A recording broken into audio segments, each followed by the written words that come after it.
मुख्यमंत्री युवा योजना से संबंधित आवश्यक बैठक संपन्न। सपा के पुरस्कार रूप में मनाई गई पंडित दीनदयाल उपाध्याय की पुण्यतिथि। मंगल कामना के साथ हाई स्कूल तथा इंटर के छात्रों की हुई विदाई। भव्य भंडारे के साथ हुई रुद्र महायज्ञ की पूर्णाहुति और ओपन स्टेट आमंत्रण पुरुष फुटबॉल प्रतियोगिता के दूसरे दिन खेले गए क्वार्टर फाइनल मैच। नमस्कार, प्रज्ञा टाइम्स के साथ में आर के भट्ट। प्रज्ञा टाइम्स विस्तार से। जिलाधिकारी विशाल भारद्वाज की अध्यक्षता में जिलाधिकारी कार्यालय कक्ष में उद्योग विभाग की नवीन योजना मुख्यमंत्री युवा उद्यमी विकास अभियान योजना की बैंकवार प्रगति समीक्षा बैठक आयोजित हुई। बैठक के दौरान प्रगति समीक्षा के दौरान जिलाधिकारी के द्वारा बैंकों को प्रेषित आवेदन पत्रों के सापेक्ष उनके द्वारा किए गए स्वीकृत तथा विवरण के प्रगति की विस्तृत समीक्षा की गई। बैंक ऑफ बड़ौदा के जिला समन्वयक द्वारा अवगत कराया गया कि उनके बैंक को प्रेषित कुल 28 आवेदन पत्रों में 5 आवेदन पत्रों पर ऋण स्वीकृत तथा 2 लाभार्थियों के पक्ष में ऋण वितरित किया गया।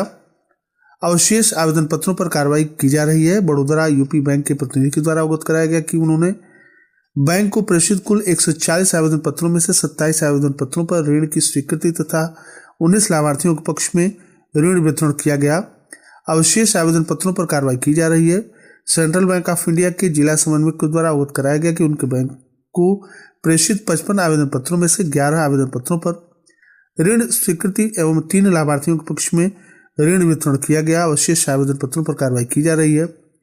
इंडियन बैंक के जिला समन्वयक के द्वारा अवगत कराया गया कि उनके बैंक को प्रेषित कुल 54 आवेदन पत्रों में से 14 पर ऋण स्वीकृति तथा 6 लाभार्थियों के पक्ष में ऋण वितरण किया गया। अवशेष आवेदन पत्रों पर कार्रवाई की जा रही है। पंजाब नेशनल बैंक के जिला समन्वयक के द्वारा अवगत कराया गया कि उनके बैंक को प्रेषित 105 आवेदन पत्रों में से 22 आवेदन पत्रों पर ऋण की स्वीकृति तथा 22 लाभार्थियों के पक्ष में ऋण वितरित किया गया। अवशेष आवेदनों पर कार्रवाई की जा रही है। भारतीय स्टेट बैंक के जिला समन्वयक के द्वारा अवगत कराया गया कि उनकी बैंक शाखाओं को प्रेषित कुल 105 आवेदन पत्रों में से 4 आवेदन पत्रों पर ऋण स्वीकृत तथा 1 लाभार्थी के पक्ष में ऋण वितरण किया गया। अवशेष पत्रों पर कार्रवाई की जा रही है। यूनियन बैंक के जिला समन्वयक के द्वारा अवगत कराया गया कि बैंक शाखाओं को प्रेषित कुल 35 आवेदन पत्रों में से 9 आवेदन पत्रों पर ऋण स्वीकृत तथा 3 लाभार्थियों के पक्ष में ऋण वितरण किया गया। अवशेष पर कार्रवाई की जा रही है। उपायुक्त उद्योग के द्वारा अवगत कराया गया कि इस योजना में जनपद का कुल लक्ष्य 1000 आवंटित है, जिसमें से अब तक 562 आवेदन पत्र बैंकों को प्रेषित किए गए, जिसके सापेक्ष 92 स्वीकृत तथा 34 लाभार्थियों के पक्ष में ऋण वितरित किए जा चुके हैं।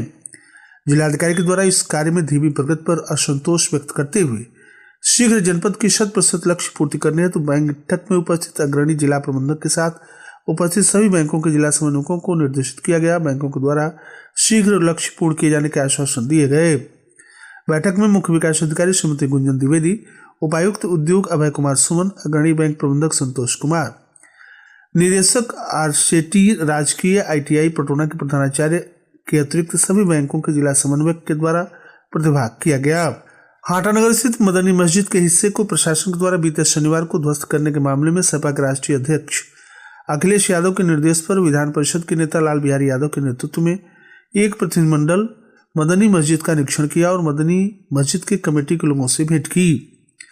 पत्रकारों को संबोधित करते हुए विधान परिषद नेता विरोधी दल राम बिहारी यादव ने कहा कि प्रशासन और सरकार की कार्यप्रणाली पर सवालिया निशान लगे हैं। इस सरकार में माननीय न्यायालय के आदेशों का अवहेलना किया जा रहा है। एक तरफ से साफ साफ शब्दों में न्यायालय के द्वारा कहा गया कि किसी भी धार्मिक स्थल का स्वरूप नहीं बदला जाएगा, परंतु यह जुल्मी सरकार कानून तोड़ने का काम कर रही है। आप लोग शांति का परिचय दें। सरकार में बेकसूर लोगों के ऊपर मुकदमा पंजीकृत कर उत्पीड़न किया जा रहा है। मदनी मस्जिद अपनी जमीन पर काबिज है। इस सरकार में कानून को अपने हाथ में लेकर प्रदेश को तोड़ने का काम किया जा रहा है। प्रतिनिधिमंडल अपना रिपोर्ट पार्टी के अध्यक्ष अखिलेश यादव को सौंपेगा। इस दौरान प्रबुद्ध वर्ग के प्रदेश सचिव बालकृष्ण मिश्रा, प्रदेश सचिव पिछड़ा वर्ग उपेंद्र यादव, रामप्रसन सिंह, रणविजय सिंह मोहन, लक्ष्मण सिंह, पूर्व सांसद बालेश्वर यादव, पूर्व कैबिनेट मंत्री ब्रह्माशंकर त्रिपाठी, पूर्व मंत्री राधेश्याम सिंह, इलियास अंसारी, परवेज आलम, रामावत यादव, राजेश प्रताप राव बंटी सहित सभी 18 सदस्य तथा अन्य सपाई और नगरवासी मौजूद रहे।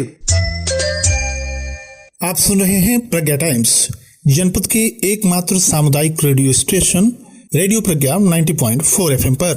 आज का बदलता जमाना, बीमारियां भी बढ़ती जा रही हैं। ऐसे में छोटे संकेतों को भी अनदेखा ना करें। परजौना में पहली बार 24 घंटे डीएम गैस्ट्रो उपलब्ध हैं। Doctor Praveen Kumar Rao, MBBS MD DM gastro, पेट, आंत, लीवर एंड पैंक्रियाज स्पेशलिस्ट। साथ ही अत्याधुनिक एंडोस्कोपी, क्लोनोस्कोपी, ERCP की विशेष सुविधा और ICU वेंटिलेटर भी। पीलिया, पित्त की नली में स्टोन, कब्ज, आंत, लीवर व पेट से जुड़ी हर बीमारी का इलाज, खून की उल्टी, मलद्वार से खून, सिक्का निगलना, हृदय व सांस रोगों का इलाज, थायराइड, डिप्रेशन, जोड़ों का दर्द, ब्लड प्रेशर, शुगर, मिर्गी, गुर्दा, स्ट्रोक आदि सभी रोगों का इलाज। तो प्राविका हॉस्पिटल गैस्ट्रो, लीवर एवं गायनी मल्टी स्पेशलिटी सेंटर आज ही विजिट करें। तुलसीदास इंटरमीडिएट कॉलेज के सामने, रामकोला रोड, परजौना। प्रज्ञा टाइम्स में आप सभी श्रोताओं का एक बार पुनः स्वागत है। मदनी मस्जिद के संबंध में सभी आवश्यक कानूनी प्रक्रियाओं का पालन किया गया है। जिलाधिकारी विशाल भारद्वाज ने बताया कि कस्बा हाटा में स्थित मदनी मस्जिद के मानचित्र की स्वीकृति नगर पालिका परिषद हाटा के द्वारा 25/9/1999 को की गई। स्वीकृत मानचित्र में मस्जिद को गाटा संख्या 208 पर रकबा 7080.50 वर्ग फीट पर निर्माण की अनुमति प्रदान की गई। उन्होंने बताया कि मस्जिद के द्वारा अवैध निर्माण की शिकायत प्राप्त होने पर नगर पालिका परिषद हाटा के द्वारा 21 दिसंबर 2024 को नोटिस दी गई। वे अपने अवैध निर्माण के संबंध में अपना पक्ष प्रस्तुत करें, जिसके जवाब में जाकिर अली के द्वारा अतिरिक्त समय की मांग की गई। न्याय हित में अतिरिक्त समय प्रदान करने के बाद द्वितीय नोटिस दिनांक 8 जनवरी को मदनी मस्जिद प्रबंधक को दी गई। तत्क्रम में नगर पालिका परिषद हाटा के द्वारा अवैध निर्माण के संबंध में जानकारी दी गई। नोटिस के विरुद्ध अजमतुन निशा पत्नी हाजी हामिद अली तथा अन्य के द्वारा माननीय उच्च न्यायालय में योजित रीट याचिका दायर की गई, जिसमें माननीय उच्च न्यायालय के द्वारा निर्धारित समय सीमा तथा प्रक्रिया का अनुपालन किया गया। मस्जिद प्रबंधन को प्रत्युत्तर साक्ष्य प्रस्तुत करने का पर्याप्त अवसर दिया गया। मस्जिद प्रबंधन के द्वारा 16/1/2025 को सुनवाई हेतु लिखित प्रत्युत्तर एवं व्यक्तिगत सुनवाई के उपरांत गुण दोष के आधार पर अधिशासी अधिकारी नगर पालिका परिषद हाटा के द्वारा 23 जनवरी को स्वीकृत मानचित्र के अतिरिक्त निर्मित 6555 वर्ग फीट एरिया को अवैध घोषित किया गया तथा अवैध निर्माण को 15 दिनों में हटाने का आदेश पारित किया गया।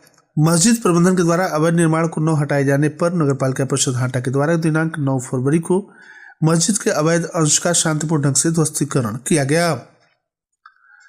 एकात्म मानवतावाद का समग्र विचार देने वाले महान दार्शनिक तथा अंत्योदय का मंत्र देकर भारतीय राजनीति को नया आयाम देने वाले पंडित दीनदयाल उपाध्याय की पुण्यतिथि मंगलवार को भारतीय जनता पार्टी के द्वारा समर्पण दिवस के रूप में मनाई गई। इस दौरान जनपद के बूथ स्तर पर पुष्पांजलि और विभिन्न कार्यक्रम आयोजित किए गए। रविंद्रनगर भाजपा कार्यालय में आयोजित पुष्पांजलि कार्यक्रम में जिलाध्यक्ष दुर्गेश राय के साथ उपस्थित पदाधिकारी और कार्यकर्ताओं ने पंडित दीनदयाल उपाध्याय के चित्र पर पुष्प अर्पित कर अपनी भावभीनी श्रद्धांजलि अर्पित की। इस अवसर पर जिला मंत्री विवेकानंद शुक्ल, जिला मीडिया प्रभारी विश्वरंजन कुमार आनंद, सह मीडिया प्रभारी अमित राय, IT विभाग के जिला संयोजक नमो नारायण मौर्य, कटकुया मंडल अध्यक्ष विजय कुमार सोनी, युवा मोर्चा जिला मंत्री नवनीत तिवारी, ऋतिक सिंह, दिलीप राय, अरुण राय, विकास कुमार, मनीष चौधरी, प्रमोद राय सहित अन्य पदाधिकारी कार्यकर्ता उपस्थित रहे। नगर पालिका परिषद परौना के अध्यक्ष विनय जायसवाल के द्वारा पंडित दीनदयाल उपाध्याय के चित्र पर माल्यार्पण करते हुए उन्हें श्रद्धा सुमन अर्पित किए गए। कार्यक्रम के दौरान उनके साथ प्रमुख रूप से मंडल अध्यक्ष भुवनेश्वर त्रिपाठी, अध्यक्ष प्रतिनिधि मनीष जायसवाल बुलबुल, सेक्टर संयोजक राजेश तिवारी, देवेश मिश्रा, बूथ अध्यक्ष संदीप जायसवाल, रामचंद्र वर्मा, शक्ति केंद्र संयोजक सतीश महादेव, भास्कर पाठक, ब्रजेश शर्मा, रामू पांडे, मदन चौधरी, देवेंद्र तिवारी, सोनू मिश्रा, केदार मध्येशिया, अनुप गौड़, गोलू मध्येशिया, भोलू यादव, संतोष यादव सहित कार्यकर्ता बंधु उपस्थित रहे। मंगलवार को नगर पालिका परिषद कुशीनगर क्षेत्र के अंतर्गत वार्ड नंबर 14 संत गणिनाथ नगर खोराबार में चल रहे प्राण प्रतिष्ठा रुद्र महायज्ञ का पूर्णाहुति हवन और भव्य भंडारे के साथ हुआ। भंडारे में कुशीनगर विधायक पीएन पाठक ने सभी श्रद्धालुओं को प्रसाद वितरित किया।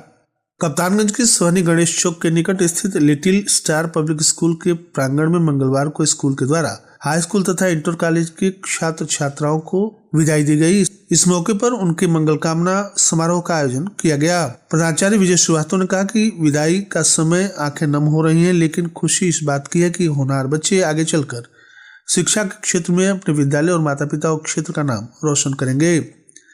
वहीं राजकुमार भट्ट ने कहा कि विदाई एक प्रक्रिया होती है जिसमें बच्चों को कुछ हासिल करने की ललक होती है।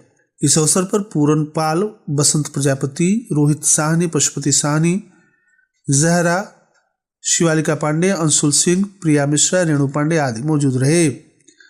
खेल निदेशालय उत्तर प्रदेश लखनऊ तथा जिला खेल कार्यालय कुशीनगर के संयुक्त तत्वाधान में ओपन स्टेट आमंत्रण पुरुष फुटबॉल प्रतियोगिता के दूसरे दिन क्वार्टर फाइनल मैच खेले गए।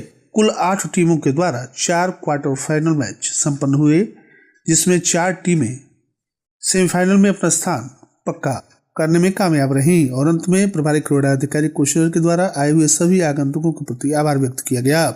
और अंत में सुर्खियां एक बार फिर। मुख्यमंत्री युवा योजना से संबंधित आवश्यक बैठक संपन्न। सपा के प्रतिनिधिमंडल ने हाटा की मदनी मस्जिद का किया निरीक्षण। जिलाधिकारी ने कहा, मदनी मस्जिद के संबंध में सभी आवश्यक कानूनी प्रक्रियाओं का किया गया है पालन। समर्पण दिवस के रूप में मनाई गई पंडित दीनदयाल उपाध्याय की पुण्यतिथि। मंगल कामना के साथ हाई स्कूल तथा इंटर के छात्रों की हुई विदाई। भव्य भंडारे के साथ रुद्र महायज्ञ की हुई पूर्णाहुति और ओपन स्टेट आमंत्रण पुरुष फुटबॉल प्रतियोगिता के दूसरे दिन खेले गए क्वार्टर फाइनल मैच।